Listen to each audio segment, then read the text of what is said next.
Welcome to the preview for U.S. History, Chapter 23, The New Deal. This chapter, by the end of this chapter, we'll be able to explain the impetus for FDR's New Deal legislations. FDR is Franklin Delano Roosevelt, our 32nd president. And one will be able to explain the impact these policies had on the American nation. Remember, we're looking at the Great Depression. It's what was going on in the country at the time of Roosevelt's election. And in Section 1, A New Deal Fights the Depression. So in this section, by the time we finish our exploration, you'll be able to describe the initial steps Roosevelt took to reform banking and finance. So that's one part of his plan. And you'll be able to describe the New Deal work programs, and you'll be able to identify the critics of FDR's New Deal. Not everyone was in favor of all of FDR's policies. Let's take a look at our terms and names. We have Franklin Delano Roosevelt, FDR, our 32nd president. The New Deal, that's Franklin Roosevelt's programs to end the Depression. There's the Glass-Steagall Act, law that created insurance for bank deposits. The Federal Securities Act, which was a law to regulate stock information. The Agricultural Adjustment Act, AAA, program to help farmers. The Civilian Conservation Corps, the CCC, program to employ young men in work projects. The National Industrial Recovery Act, NIRA, programs to help industry. Another term, deficit spending, spending more than the government receives in revenue. And Huey Long, political leader from Louisiana who criticized the New Deal. So back looking at our objectives. First of all, what were the goals of the New Deal? It's 1932 when Roosevelt was elected, and he was elected in a landslide beating Hoover. And Roosevelt and his advisors planned programs to end the Depression, and their programs became known as the New Deal. They had three goals: economic recovery, relief for the needy, and financial reform. So there was three parts of that. In the first 100 days, Congress quickly passed many important laws, and these laws expanded the federal government's role in the nation's economy, seen as necessary from FDR's perspective to get the country moving economically and out of the Depression. Roosevelt declared a bank holiday. What he did is he closed banks to prevent more bank failures. Then Congress passed the Emergency Banking Relief Act. This allowed healthy banks to reopen. And by having healthy banks open and doing the banking business, public confidence began to be restored. He also passed the Glass-Steagall Act, which provided deposit or insurance for deposits one had in a bank.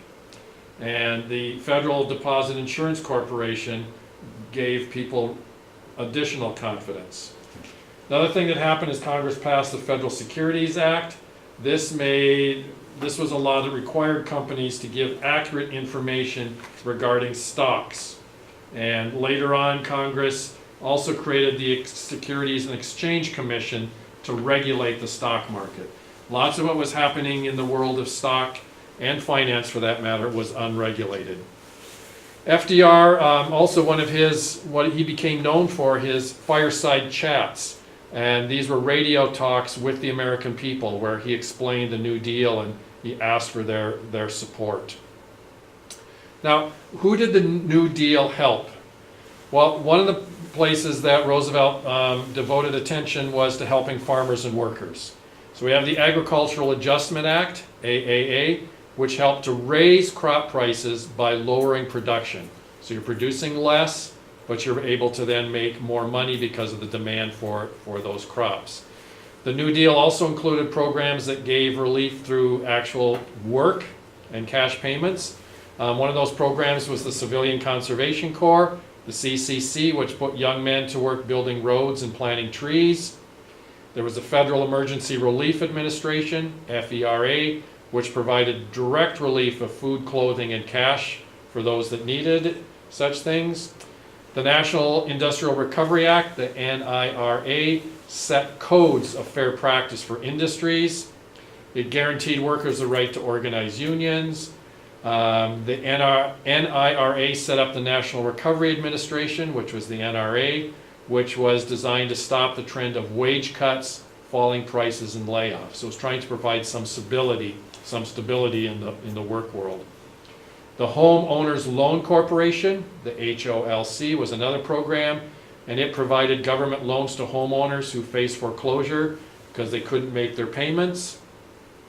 And the Federal Relief Administration, Emergency Relief Administration, FERA, provided direct relief to the needy. Now, there were also those who were critical of the New Deal. And one of the things that happened was that the New Deal was financed through what was known as deficit spending. So the government was spending more money than it was receiving in terms of revenue. And even though many people benefited from the New Deal, and even though it helped restore public confidence, there were some people who criticized it. Some on the liberal side of the spectrum felt it didn't do enough to help the poor, and on the conservative side it was critiqued because it felt the federal government had too much control over agriculture and business. The Supreme Court found two parts of the New Deal unconstitutional. The court struck down the NIRA and the AAA. This actually upset Roosevelt, and he proposed a bill to allow him to appoint more new Supreme Court justices. Critics, one of the stories that came about at this time was critics claiming that Roosevelt was trying to pack the court with justices who supported him. And protest over this proposal did cost Roosevelt support. But as justices resigned from the court, Roosevelt was actually able to appoint 7 new justices. And as a consequence, court decisions began to favor the New Deal. 3 critics of Roosevelt are particularly important for us to know. One was a Catholic priest, Father Charles Coughlin. He used his popular radio sermons to criticize Roosevelt. His anti-Jewish views eventually cost him support. Another critic, Dr. Francis Townsend, proposed a pension plan to give monthly payments to the elderly. Many elderly voters liked Townsend's plan. But his most serious critic was Senator Huey Long of Louisiana. Now, Senator Long was an early supporter of the New Deal, but he wanted to become president himself. He proposed a program called Share Our Wealth. And in 1935, at the height of his popularity, Long was assassinated. So this concludes our look at section 1 of chapter 23.